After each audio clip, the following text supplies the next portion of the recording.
اس میں امر اور نہیں ہوا تھا، عام اور خاص۔ امر اور نہیں پڑھ چکے تھے، عام اور خاص آج دیکھیں گے۔ یہ سب جاننے کا فائدہ یہ ہوتا ہے کہ جب ہم شرعی نص دیکھیں گے تو اس سے سمجھ میں آئے گا کہ یہ امر کس بات کے لیے ہے، یعنی اس سے ہم کون سا حکم نکالیں گے، کون سا مسئلہ مستنبط کریں گے۔ جیسے امر کے کچھ سیغے ہم لوگوں نے پڑھے ہیں، اور امر کے متعلق کچھ قواعد دیکھے تھے۔ امر کس بات پر دلالت کرتا ہے یہ بھی دیکھے تھے۔ تو یہ چیز جانے بغیر کوئی آدمی صحیح مسئلہ مستنبط نہیں کر پائے گا۔ امر کی تعریف کیا تھی، یاد ہے کسی کو؟ امر کس کو کہتے ہیں؟ طلب الفعل علی وجہ الاستعلاء۔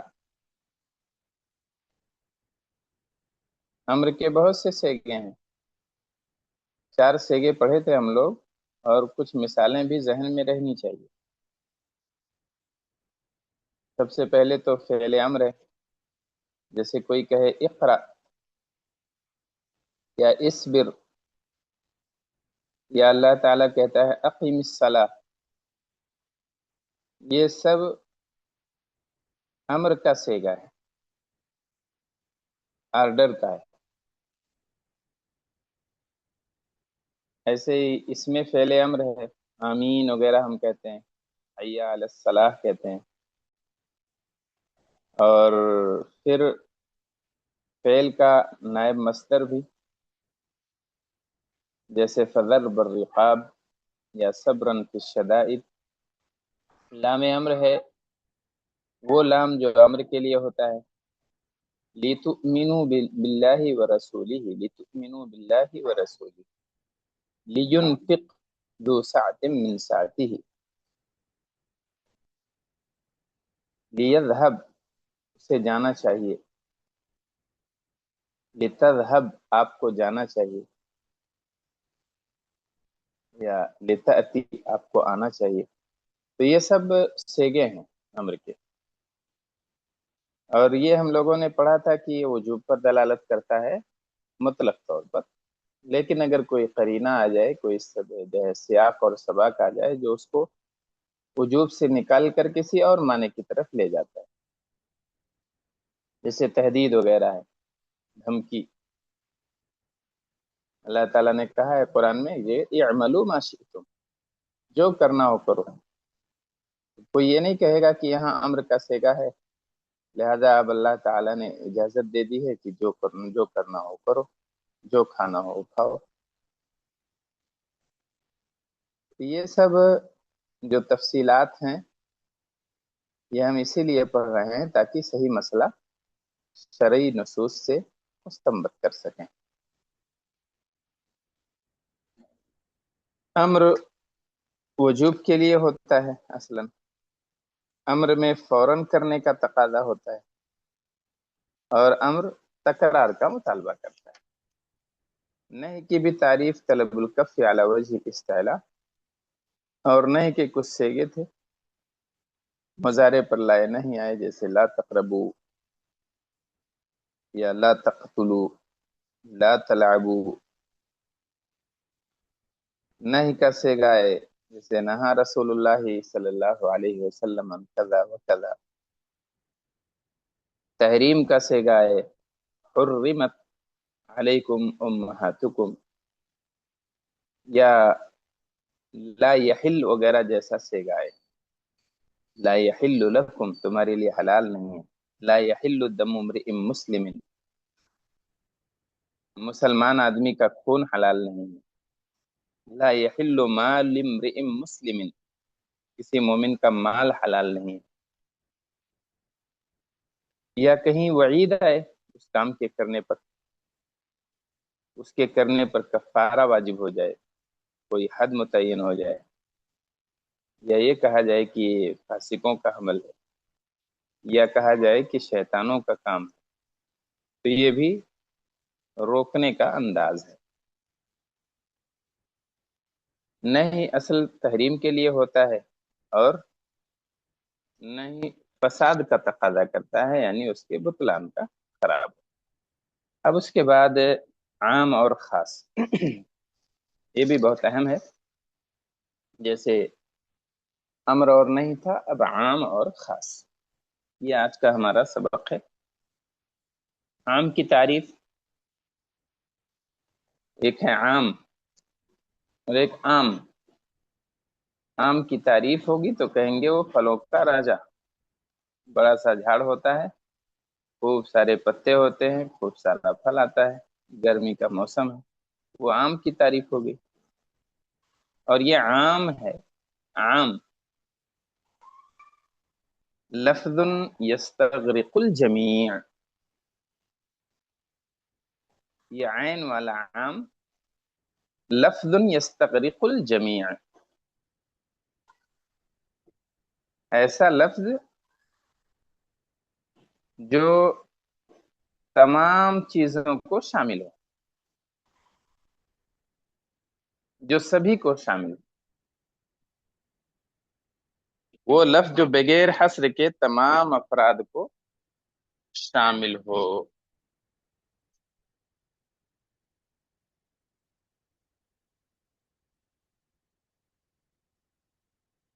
یستغرق الجمیع، استغراق یعنی شمولیت، تو کوئی ایسا لفظ ہو جو یستغرق الجمیع، سبھی کو شامل ہو، تمام چیزوں کو شامل ہو، تو وہ عام ہے۔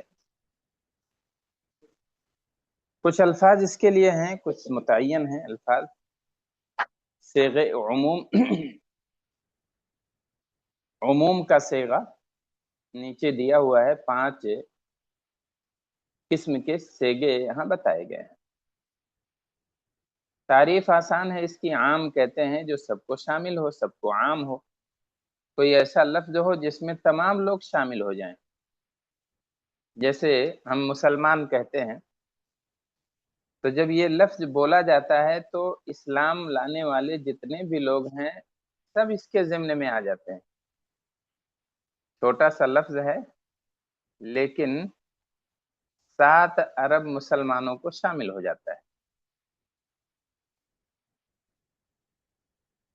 7 ارب اس لیے میں کہہ رہا ہوں کیونکہ ابھی موجودہ جو سروے ہے اس حساب سے تقریباً 7 ارب مسلمان ہیں دنیا میں۔ اچھا، تو مسلمان جب کہا جاتا ہے تو یہ سب کو شامل ہو جاتا ہے۔ جب المسلمون کہتے ہیں تمام مسلمان اس میں شامل ہو جاتے ہیں۔ ایک ایسا لفظ ہے جو سبھی کو شامل ہے، یستغرق الجمیع، سب کو عام ہے، اس کے تحت سارے لوگ آ جاتے ہیں۔ کچھ صیغے ہیں اس کے لیے، کچھ تو الفاظ ہیں کہ وہ لفظ بولتے ہی اس میں سارے لوگ شامل ہو جاتے ہیں، اور کچھ ایسے الفاظ ہیں یا کچھ صیغے ہیں، جیسے اب یہاں دیکھیے وہ الفاظ، نمبر 1 وہ الفاظ جو عموم پر دلالت کرتے ہیں، یہ لفظ ہی بتاتا ہے کہ اس میں 1 2 لوگ نہیں مراد ہیں، یہ سارے لوگ مراد ہیں اس میں۔ جیسے کل، کل یہ لفظ عموم کے لیے بنا ہی ہے، یا جمیع، جمیع کا لفظ استعمال کرتے ہیں جب سارے لوگ اس میں شامل ہوں۔ تأتون جمیعا، سب کے سب آؤ گے۔ تذهبون کلکم، تم سب لوگ جاؤ گے، تو اس میں کوئی چھوٹتا نہیں ہے۔ اگر کل بول دیا جائے، جمیع بول دیا جائے، یا عامتن بول دیا جائے، عامتن، کافتن، سائرن، تو یہ تمام کے تمام الفاظ جو یہاں ہیں یہ عموم پر دلالت کرتے ہیں۔ اخرجو کلکم، تم سبھی نکل جاؤ، اب کوئی بیٹھا نہیں رہے گا، وہ یہ نہیں کہے گا کہ میں اس کل سے خارج ہوں، اگر سارے لوگوں کو بلایا جائے تو سب کو آنا پڑے گا. کوئی یہ بہانہ نہیں کرے گا کہ میں یہ جو جمیع کا لفظ ہے اس میں میں شامل نہیں ہوں.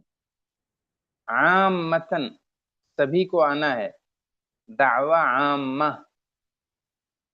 دعوتن عامتن، یہ عمومی دعوت ہے، اس میں سب شامل ہیں، سب کو آنا ہے. دعوتن کافہ، سبھی لوگ آ جائیں، سب کا بلاوا ہے. سائر الناس، سبھی لوگ آئیں گے. تو ایک مثال دی ہے یہاں، کل نفس ذائقۃ الموت، کل نفس ذائقۃ الموت، ہر نفس کو موت کا مزہ چکھنا ہے. تو یہاں جو کل آیا ہے یہ عموم کا لفظ ہے اور اس سے کوئی خارج نہیں ہے. کل نفس ذائقۃ الموت. اگر آگے استثناء وغیرہ آ جائے تو خارج مانیں گے، لیکن اگر اتنا ہے تو سارے لوگ اس میں داخل ہوں گے. کل شیء ہالک، تمام چیزیں ہلاک ہونے والی ہیں. کل شیء زائل، سبھی مٹ جائیں گی. تو کل ہے، جمیع ہے، عام ہے، کافہ ہے، سائرن ہے، یہ سب الفاظ ایسے ہیں جو عموم پر دلالت کرتے ہیں. نمبر 2، اسماء شرط، اسماء استفہام اور اسماء موصولہ. یہ بھی اگر آئیں تو یہ بھی صیغہ عموم ہیں. صیغہ عموم یہ بھی ہیں، چاہے وہ اس میں شرط ہو، چاہے اس میں استفہام ہو، یا اس میں موصول ہو. اس میں موصول جیسے ما ہے، الذی ہے، یہاں مثال دی ہوئی ہے فمن شہد منکم الشہر فلیصمہ. تو یہاں اللہ تعالی نے فمن شہد منکم الشہر فلیصم. جی،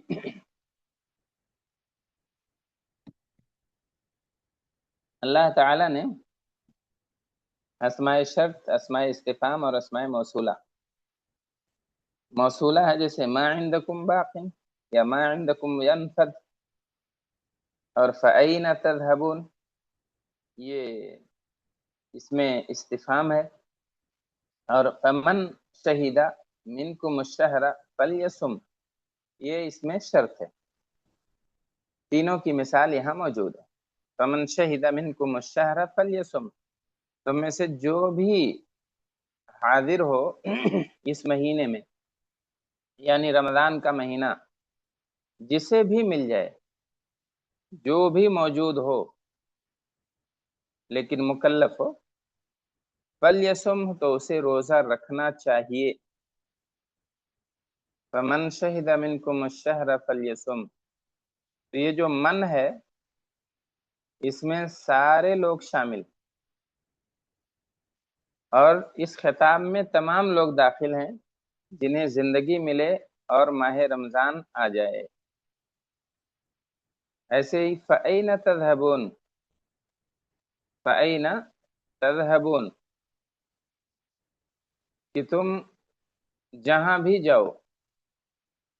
اینا کہاں، جہاں، استفہام ہے، اس میں استفہام. این تذهبون، تم جہاں بھی چلے جاؤ. تو یہ اینا تمام چیزوں کو شامل ہے.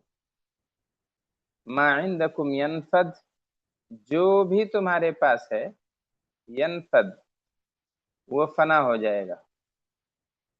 تمہارے پاس جو بھی ہے، تو ما، اینا اور من ذا الذی یقرض اللہ قرضا حسنا، یہ سب صیغے عموم ہیں. اللہ نے اگر یہ کہا کہ فمن شہد منکم الشہر، جو بھی رمضان کا مہینہ پائے، جو بھی، کوئی خارج نہیں ہے اس میں، اسے روزہ رکھنا پڑے گا، اور جہاں بھی تم چلے جاؤ، ما عندکم ینفد، جو بھی تمہارے پاس ہے سب فنا ہو جائے گا، کچھ نہیں بچے گا۔ جب دنیا فنا ہو جائے گی، جب زندگی فنا ہو جائے گی، جو بھی میں تمام چیزیں داخل ہیں، چاہے وعدے ہوں، چاہے پراپرٹی ہوں، چاہے حویلیاں یا بنگلے ہوں، سب کو زوال ہے، سب کو فنا ہے۔ اچھا، نمبر 3 ہے الف لام۔ الف لام جو ہے، جو استغراق کے لیے آتا ہے، یعنی شمولیت کے لیے۔ اس کو المعرفہ بھی کہتے ہیں۔ تو استغراقیہ جو ہے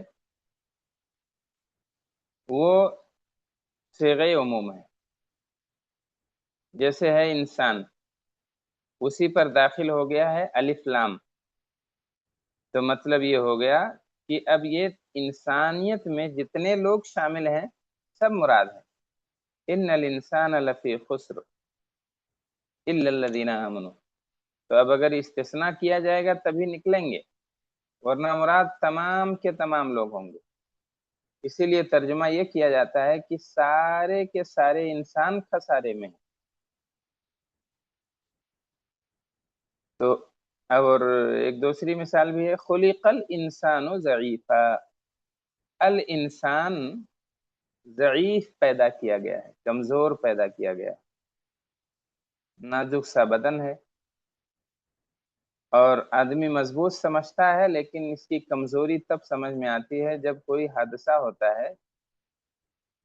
اللہ تعالیٰ سب کو محفوظ رکھے، جب ایکسیڈنٹ ہوتا ہے اور جب چیتھڑے بکھر جاتے ہیں، بوٹیاں ادھر ادھر ہو جاتی ہیں، تو سمجھ میں آتا ہے کہ انسان کتنا نازک ہے۔ تو اللہ تعالیٰ نے انسان کو بہت کمزور بنایا ہے۔ ان الانسان لفی خسر، سارے انسان گھاٹے میں ہیں۔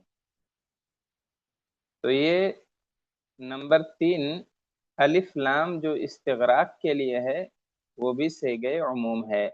نمبر 4 معرف بالاضافہ۔ معرف یعنی جس کو معرفہ بنایا گیا ہو، بالاضافتی، اضافت کے ذریعے سے۔ ایک قاعدہ معرفہ بنانے کا یہ بھی ہے ہمیں کہ اگر معرفہ کی طرف کسی کی اضافت کر دی جائے، کسی نکرہ کی، تو وہ بھی معرفہ ہو جاتا ہے، نسبت سے معرفہ بن جاتا ہے۔ نعمتن یہ نکرہ ہے، کوئی بھی نعمت، لیکن جب نعمت اللہ کہہ دیا جائے تو یہ خاص ہو گیا، صرف اللہ کی نعمت مراد ہے یہاں۔ نعمت الاب، باپ کا احسان، باپ کی نعمت۔ تو جب معرفے کی طرف اضافت کی جائے گی کسی نکرہ کی، تو وہ بھی معرفہ بن جائے گا۔ تو اگر معرف بالاضافہ ہے، وہ بھی صیغہ عموم ہے۔ وَاذْكُرُوا نِعْمَتَ اللَّهِ عَلَيْكُمْ، اللہ کی نعمتیں یاد کرو، علیکم جو تمہارے اوپر ہیں۔ بھولو نہیں اللہ تعالیٰ کے احسانات کو، یاد کرو گے نعمتیں تو شکر گزاری کا جذبہ پیدا ہوگا۔ تو کوئی ایک نعمت مراد نہیں ہے، بلکہ اللہ کے سارے انعامات مراد ہیں۔ یہ معرف بالاضافہ، اضافت کے ساتھ معرفہ بنا ہے۔ نمبر 5 نکرہ بعد النفی والنہی والشرط۔ ایک قاعدہ ہے کہ نکرہ نفی کے سیاق میں عموم پر دلالت کرتا ہے۔ تو یہاں نفی ہو یا نہیں ہو یا شرط ہو، اگر اس کے سیاق میں آیا ہے، اس کے بعد آیا ہے، تو وہ عموم پر دلالت کرے گا۔ دیکھیے یہاں 3 نکرے ہیں مثال میں، جو یہاں کتاب میں دی ہوئی مثالیں، الہ، شیئن اور احدن، کوئی معرفہ نہیں ہے۔ تو وما من الہ الا اللہ، یہ نفی کے بعد ہے.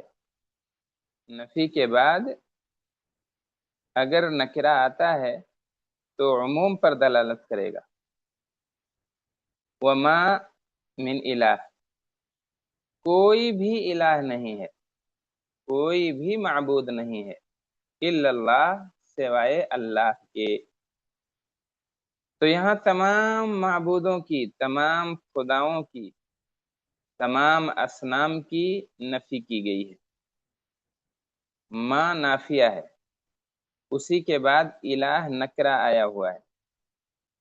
قاعدہ کیا ہے کہ اگر نکرہ نفی کے بعد آئے یا نہیں اور شرط کے بعد آئے تو عموم پر دلالت کرے گا. وما من الہ، کوئی بھی معبود نہیں ہے. وما من عاقل، کوئی بھی سمجھدار نہیں ہے. وما من حلیم، وما من صابر، کسی کے پاس صبر نہیں ہے، کوئی صابر نہیں ہے.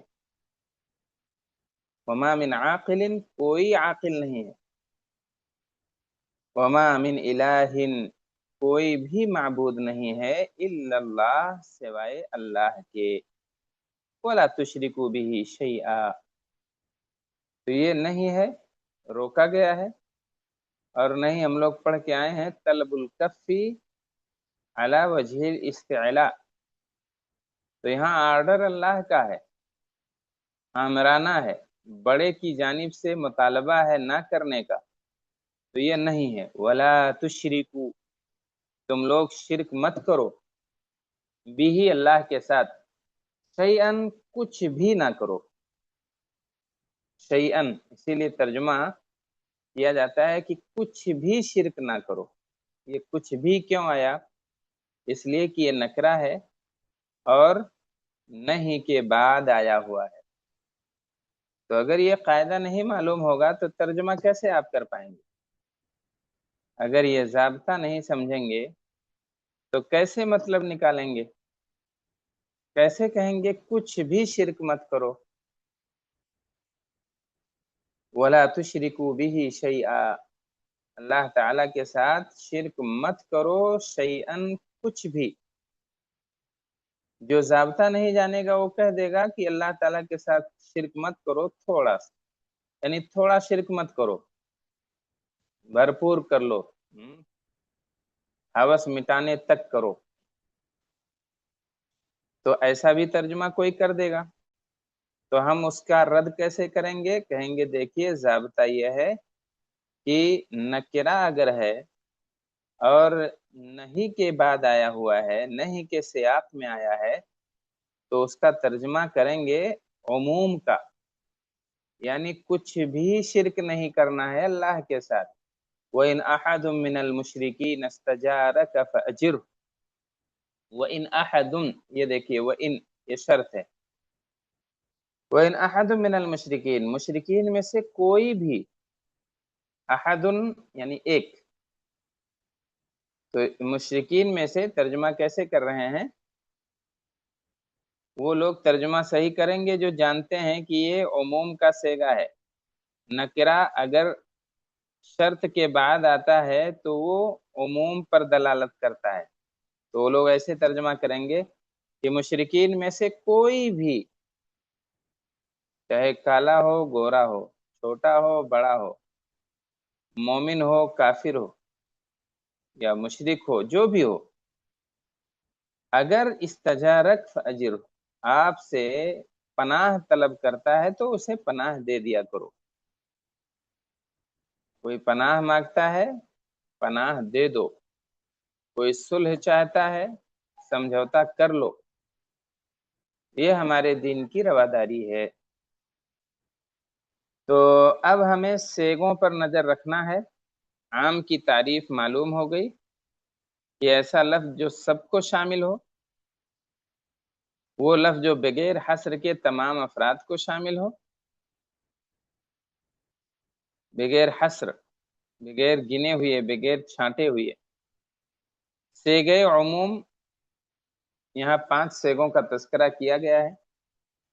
کچھ الفاظ ہیں جو عموم پر دلالت کرتے ہیں، جیسے کل ہے، جمی ہے، عام ہے، کافہ ہے، سائرن ہے، کل نفس ذائقۃ الموت ہے، کل شیء ہالک۔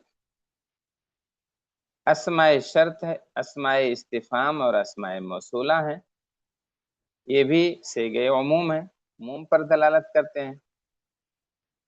اور الاستغراقیہ ہے، یعنی وہ ال جو سب کو شامل ہو، جیسے الانسان، خلق الانسان، ان الانسان لفی خسر۔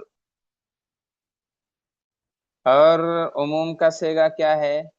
اضافت کے ساتھ جو معرفہ بنا ہو، جو نکرہ معرفہ کی طرف مضاف ہو، جیسے نعمت اللہ، نعمت الحبیبی، نعمت الامی، یا نعمت اللہ۔ تو جس میں اگر اضافت کی گئی ہے معرفہ کی طرف تو وہ بھی گویا کہ صیغہ عموم ہے۔ نکرہ بعد النفی والنہی والشرط، وہ نکرہ جو نفی کے بعد آئے، جیسے وما من الہ الا اللہ، جو نہیں کے بعد آئے، جیسے ولا تشرکوا بہ شیئا، اور جو شرط کے بعد آئے، جیسے وَإِنْ أَحَدٌ مِّنَ الْمُشْرِكِينَ اسْتَجَارَكَ فَأَجِرْهُ۔ آم کی 3 قسمیں ہیں، کھانے والے آم کی سینکڑوں قسمیں ہیں، لیکن یہ جو اصول فقہ میں عام ہے عین والا، اس کی 3 قسمیں ہیں۔ نمبر 1، عام جو عموم پر باقی رہے،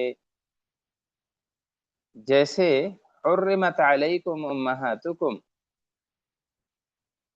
کچھ عام ایسے ہوتے ہیں جو عموم پر باقی ہیں، انہیں کسی سیاق نے، کسی قرینے نے خاص نہیں کیا ہے، کسی دلیل نے خاص نہیں کیا ہے، وہ عام ہیں، عام قیامت تک رہیں گے۔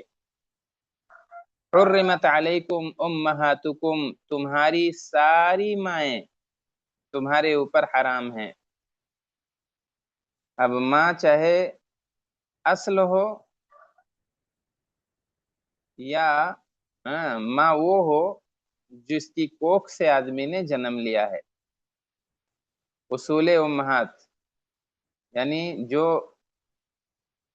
مائیں ہیں جن کی پیٹ سے آدمی نے جنم لیا ہے وہ ماں تو ہے ہی، لیکن جو اس کی جڑ ہے، اصل ہے، نانی ہے، دادی ہے، یا پردادی، پر نانی، سب اس میں شامل ہیں۔ اور یہ عموم اپنے عموم پر باقی بھی ہے، یہ عام اپنے عموم پر باقی رہے گا قیامت تک، ایسے ہی ہے، اس کو کسی دلیل نے خارج نہیں کیا ہے، کسی سیاق نے، کسی قرینے نے۔ نمبر 2، عام جسے کوئی خاص کر دے، عام تو ہے لیکن اس کی تخصیص آ گئی ہے۔ ایک حکم ہے کہ سارے کے سارے لوگ جو مکلف ہیں، عاقل بالغ جو مکلف ہیں انسان مومنین میں سے، وہ سب نماز پڑھیں گے، لیکن اس کی تخصیص یہ آ گئی کہ اگر کوئی آدمی جو ہے پاگل ہے تو وہ نماز نہیں پڑھے گا، کوئی بچہ ہے تو بھی اس حکم سے خارج ہے، کوئی سویا ہوا ہے تو بھی شرعی تکلیف سے وہ خارج ہے۔ اچھا، جو کتاب میں مثال دی ہوئی ہے عام جسے کوئی خاص کر دے، جیسے المطلقات ہے، جن کو طلاق دے دی گئی ہے، جدائی ہو گئی ہے، یتربصن بانفسہن ثلاثۃ قروء، تو یہ انتظار کریں گی 3 قروء تک، شادی کا پیغام دینے سے پہلے، یا اپنی عدت گزاریں گی 3 قروء یعنی 3 حیض۔ تو 3 حیض کا انتظار کرنا ہے مطلقات کو، ان کی عدت 3 حیض ہو گئی۔ لیکن اگر کوئی خاتون حمل سے ہو جسے آ نہ رہا ہو تو وہ کیا کرے گی؟ مطلقہ وہ بھی ہے، لیکن اب یہاں تو پہلی آیت میں یہ کہا گیا کہ والمطلقات یتربصن بانفسہن ثلاثۃ قروء، 3 حیض یا 3 مہینے تک انتظار کریں. تو کیا یہ 3 مہینہ اولات احمال کے لیے بھی ہے؟ اولات الاحمال جو حمل سے ہوں، بوجھ جو اٹھانے والیاں ہوں، بچے کا بچی کا، تو ان کی کیا مدت ہے؟ اجلہن ان یضعن حملہن، ان کی مدت یہ ہے کہ وہ اپنا بوجھ اتار دیں، بچہ جن دیں، ولادت ہو جائے، بس یہی ان کی عدت ہے. تو اب پہلی آیت سے یہ پتہ چل رہا ہے، یہاں تشریح دی ہوئی ہے، یہاں پہلی آیت عام ہے کہ کوئی بھی مطلقہ ہو، 3 حیض تک اس کی مدت ہے، عدت ہے، 3 مہینے تک. پھر دوسری آیت میں تخصیص آ گئی ہے اور کہا گیا ہے کہ دیکھیے اگر مطلقہ حاملہ ہے تو اسے 3 مہینہ نہیں، 3 حیض نہیں، بلکہ اسے وضع حمل تک انتظار کرنا ہے، چاہے بھلے 9 مہینہ لگ جائے، 6 مہینہ لگ جائے، یا 1 ہی مہینہ ہو، یا 10 ہی دن میں ولادت ہو جائے. تو یہ گویا کی تخصیص ہو گئی. ایک عام حکم تھا، مطلقات کو 3 مہینے تک انتظار کرنا تھا، اور دوسری آیت آئی جس نے المطلقات کی تخصیص کر دی، کہا جو ہے حمل سے ہیں ان کی مدت یا ان کی عدت وضع حمل ہے. اب وہ جتنے بھی دن لگ جائیں، جتنے مہینے بھی لگیں، تو ایک عام یہ ہوا کہ جس کی تخصیص آ جاتی ہے، ایک عام ایسا ہے جو اپنے عموم پہ باقی رہتا ہے، اور تیسری قسم اس کی ہے جس سے مراد خاص ہو، عام ہو لفظ میں لیکن مراد خاص ہو. جیسے ہم یحسدون الناس علی ما آتاہم اللہ من فضلہ، کیا یہ لوگ حسد کرتے ہیں الناس سے؟ یہ الناس دیکھیے، الناس، الانسان، المسلم، یہ تو عام ہے، یہاں الناس میں لوگ سب شامل ہیں کہ وہ لوگ لوگوں سے حسد کرتے ہیں، ناس انسانوں سے حسد کرتے ہیں. لیکن کہہ رہے ہیں کہ یہاں لفظ عام تو ہے لیکن مراد خاص ہے، ایک خاص شخصیت ہے. حسد کس بات پہ ناس سے کرتے ہیں؟ علی ما آتاہم اللہ من فضلہ، اس بات پر حسد کرتے ہیں جو اللہ نے انہیں اپنا فضل دیا ہے، جو رسالت کا شرف بخشا ہے رسول پاک کو، اس پر انہیں حسد ہے، اس سے جلتے ہیں. تو الناس آیا ہوا ہے، عام ہے، لیکن مراد ایک خاص شخص ہیں، نبی صلی اللہ علیہ وسلم مراد. تو 3 قسمیں ہو گئیں، عام جو عام پر باقی ہو، عموم پر، اور ایک عام جس کی کوئی اور دلیل اسے خاص کر دے. تیسرا عام، لفظ عام تو ہو لیکن مراد اس سے کوئی خاص ہو، خاص آدمی، جیسے ہم یحسدون الناس علی ما آتاہم اللہ من فضلہ، سورہ نساء آیت نمبر 54 میں. تو یہاں جو الناس عام ہے، اس سے مراد خاص ہیں، یعنی اللہ کے رسول ہیں. ایک اور چیز اسی سے منسلک عام سے لگی ہوئی ایک چیز ہے، العبرۃ بعموم اللفظ لا بخصوص السبب. یہ عبرت، اعتبار عموم لفظ کا ہوگا، خصوص سبب کا نہیں ہوگا. کوئی آیت اتری ہے کسی خاص سبب سے، کوئی حدیث وارد ہوئی ہے کسی خاص مسئلے میں یا کسی خاص موقع پر،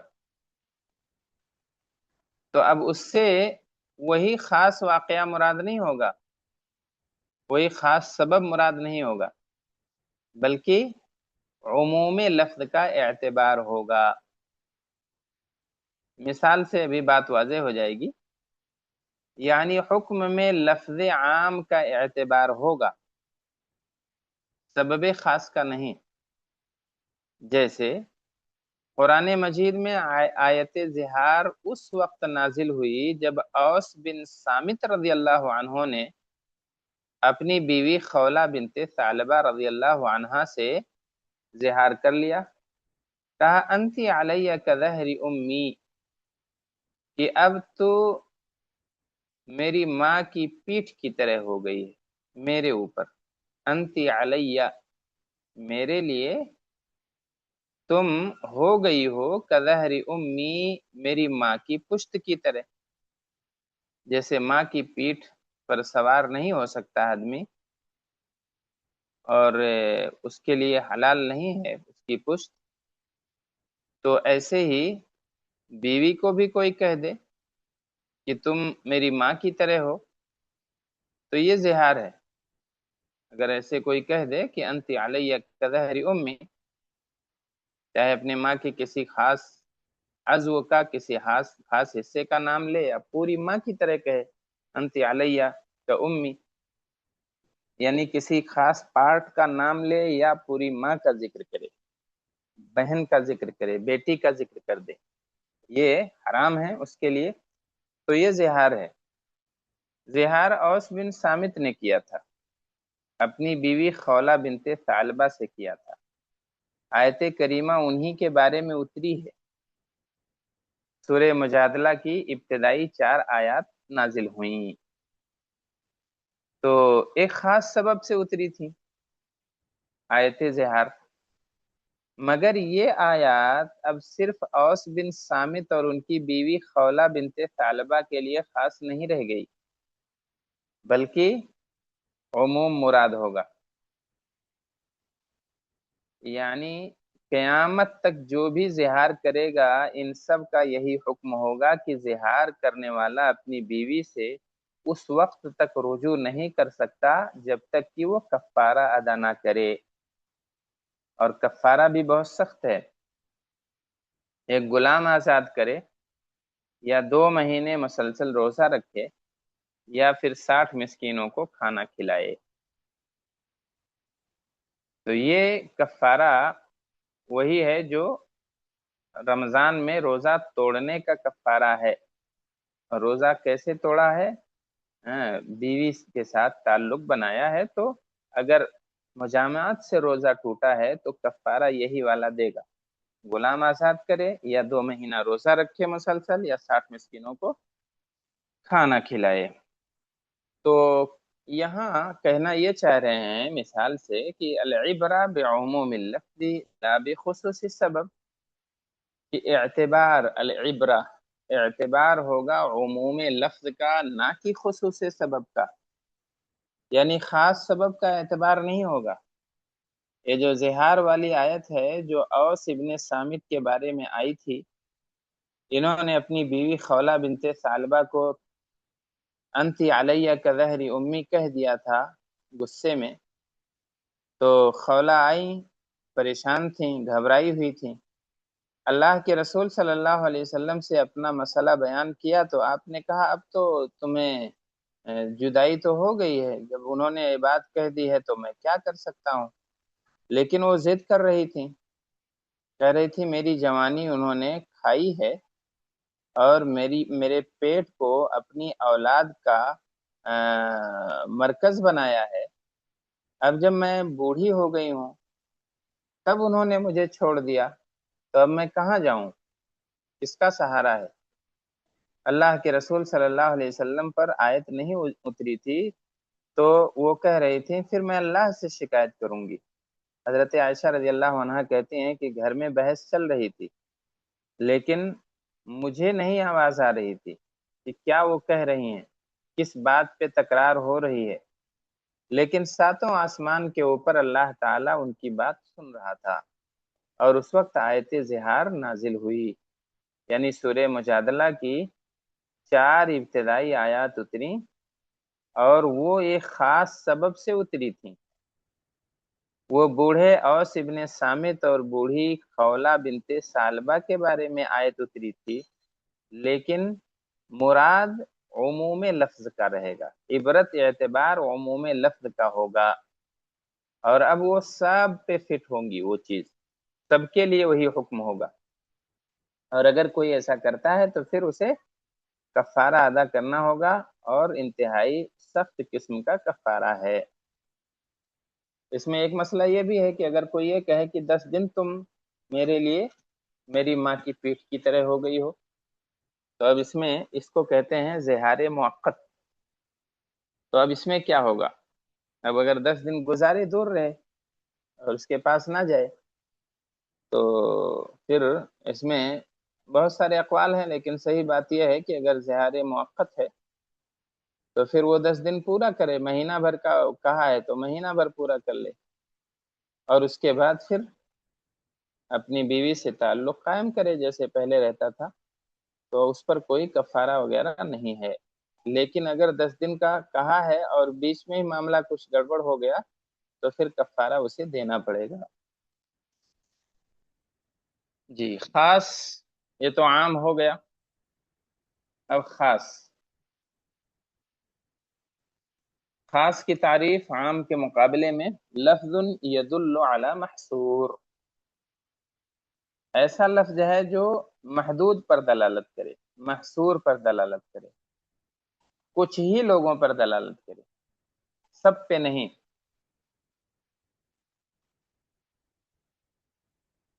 تو خاص کی تعریف بالکل عام کے الٹا ہے۔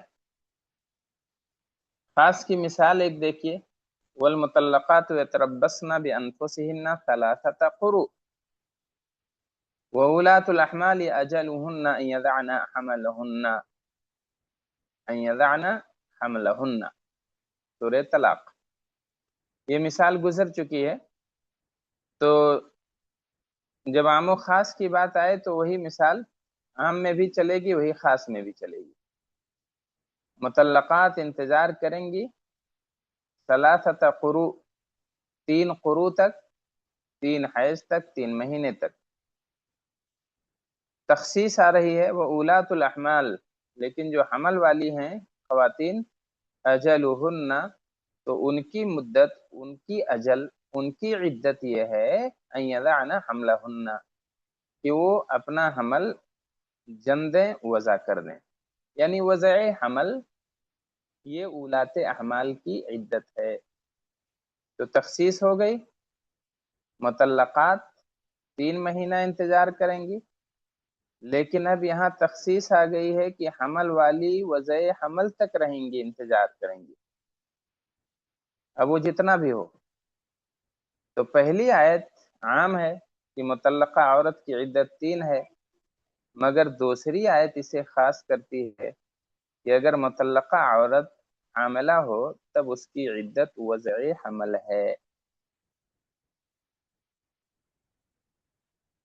جی، اب آگے چونکہ خاص کی تھوڑی لمبی بحث ہے، اس کو اگلی گھنٹے میں انشاءاللہ پڑھیں گے۔ اس میں کوئی اشکال ہو تو سوال کیجیے۔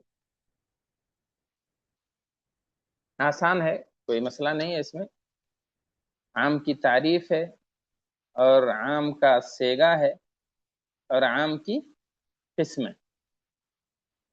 پھر ایک نوٹ یہ آئی کہ العبرہ بعموم اللفظ لا بخصوص السبب، اعتبار لفظ عام کا ہوگا، سبب خاص کا نہیں، اور اس میں اوس بن صامت اور خولہ بنت ثعلبہ کی مثال دی گئی ہے۔ پھر خاص میں صرف آج تعریف دیکھے ہیں اور خاص کی مثال دیکھیں۔ جزاک اللہ خیرہ، السلام علیکم۔